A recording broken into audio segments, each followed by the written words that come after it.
Футбол бұл өмір, ал 13 сектор арнасы күнделікті футбол ақпараттарын жеткізуші арна. Бүгінгі жаңалықтарыңыз: Тони Кросс қайтадан ұлттық құрамаға оралды, Дани Алвес абақтыға жабылды, Серхио Рамос Реалға келеді. Осы және басқа да футбол ақпараттары біздің арнамызда. 13 сектор арнасына дәл қазір жазылып қоңыраушаны басып қойыңыздар. Күнделікті футбол ақпараттары осы арнада, достар. Ал енді біз көп созбай бастайық, кеттік. Роберт Левандовски тәжірибесі мол ойыншы ретінде Барселонада болып жатқан қазіргі жайттарға байланысты өзінің бір сұхбатын берген екен. Роберт Левандовски не дейді? Роберт Левандовски былай дейді: қазіргі біздің ойындар бір жеңіс алма кезек өтіп жатыр. Негізінде тек қана жеңіске лайық клуб еді Барселона. Қазіргі таңда бәрімізде кризистік жағдайлар болып жатыр. Жалпы клубта сондай жағдай болып жатыр.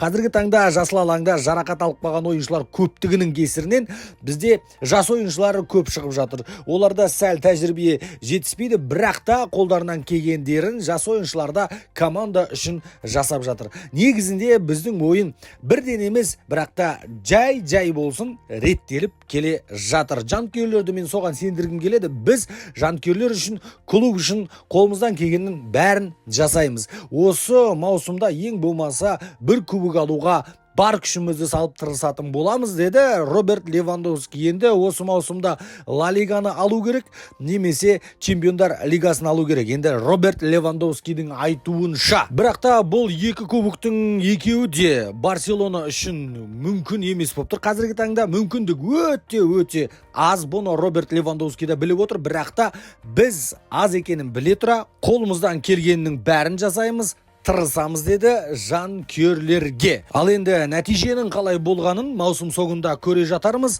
Роберт Левандовски Барселонаның жанкүйерлеріне аз да болса сенім беріп қойды осылай сұхбат арқылы.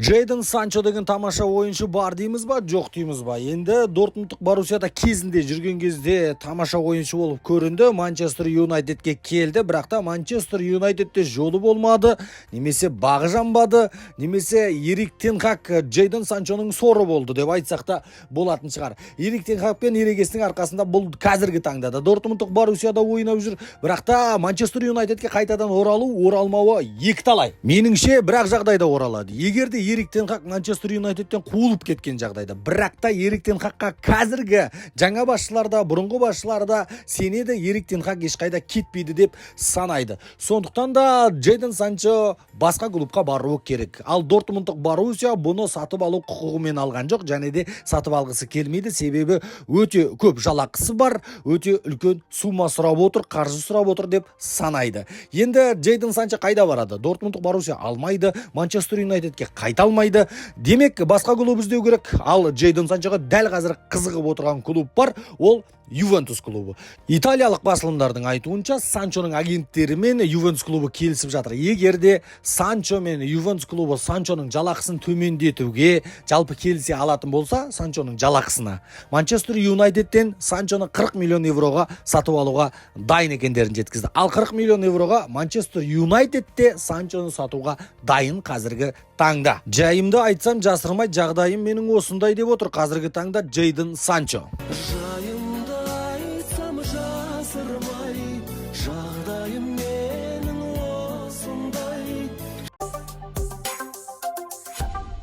Тони Кросс, әйгілі Тони Кросс, ақылды Тони Кросс, IQ Тони Кросс. Тони Кросс қайтадан ұлттық құрамаға оралды. Өзі де хабарлады, достар, мен ұлттық құрамада келесі айдан бастап, яғни наурыздан бастап ұлттық құраманың ойындарында ойнайтын боламын, ұлттық құрамаға қайтып оралдым, деді.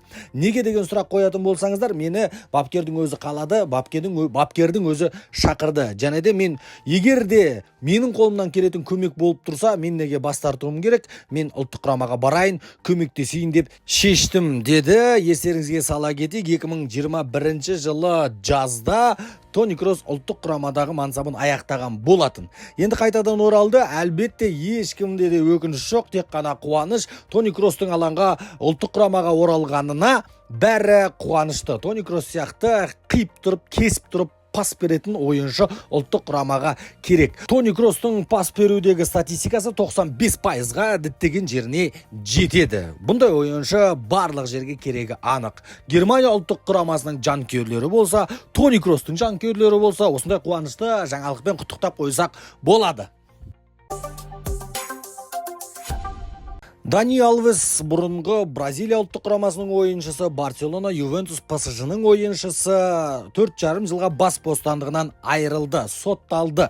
Неге десеңіздер, бір түнгі клубта қызды зорлады деген ақпараттар шықты. Ол қыз арыз жазды, және де бұл ұзақ мерзімде қаралым болды. Соңында осындай шешім қабылданды. Ол кезде мен ішіп алғанмын, сол мастығымды пайдаланып кетуі мүмкін. Ол қыз мен негізінде зорлаған жоқпын деген сияқты адвокат жалдады. Адвокаты біраз мені жарыққа шығарған болатын басылымдарға, бірақ енді қанша ұзақ мерзімдегі қаралымнан кейін осындай шешім қабылданды. Дани Алвес 4,5 жылға бас бостандығынан айырылды, және де жәбірленуші қызға 150 мың евро айыппұл төлеуі керек. Бірақ енді қазіргі адвокаттары тағы да қайта қарауды, апелляцияны ұсынып отыр. Оның нәтижесі қалай болады белгісіз. Олардың арыздары қабылдана ма, қайта қаралады ма, қаралмайды ма, ол да белгісіз. Не дегенмен де ресми шешім шықты. 4,5 жылға Дани Алвес бас бостандығынан айырылды. Бұнда енді аңыз ойыншы үшін өте өкінішті жағдай болды. Серхио Рамос деген батыр, гладиатор Реал Мадридқа келе жатыр. Яғни Реал Мадрид пен Севилья ойнайтын болады. Бұл жолы енді Реал Мадридқа Серхио Рамос Севильяның ойыншысы ретінде келеді. Бірақ та Реал Мадрид жайлы өзінің ойын осы жерде айтып өтті. Реал Мадрид менің жүрегімде. Менің жүрегімнің командасы ол Реал Мадрид. Бірақ та мен қазір Севильяның ойыншысымын. Сондықтан да Севильяның сапында мен барымды саламын Реал Мадридқа қарсы. Реал Мадрид қазіргі таңда өте жақсы деңгейде ойнап жатыр. Қазір Ла Лигада 1-ші орында. Біз қандай қиындыққа бара жатқанымызды саналы түрде біліп отырмыз. Бірақ барымызды саламыз. Егер де Севильяның сапында мен Реал Мадридқа гол салатын болсам, оны тойламайтыным белгілі. Реал Мадридтің ойыншыларын, сол жердегі атмосфераны, жанкүйерлердің махаббатын мен әлі ұмытқан жоқпын. Және де мен қатты толқитын шығармын Реал Мадридқа қарсы ойында. Білдіртпеуге тырысамын, жақсы ойнауға тырысамын. Реал Мадридқа мен негізінде іштей тілектес ойыншылардың бірімін деді Серхио Рамос. Енді Серхио Рамос Реал Мадридқа қалай ойнайды, қандай жағдайда болады, оны жақын арада көретін боламыз. Бүгінге осы 13-ші сектор арнасы күнделікті жаңалықтар шығарады. Сондықтан да дәл қазір арнамызға тіркеліп қоңыраушаны басып қоюды ұмытпаңыздар. Достар, бізбен бірге болыңыздар. Назарларыңызға рахмет.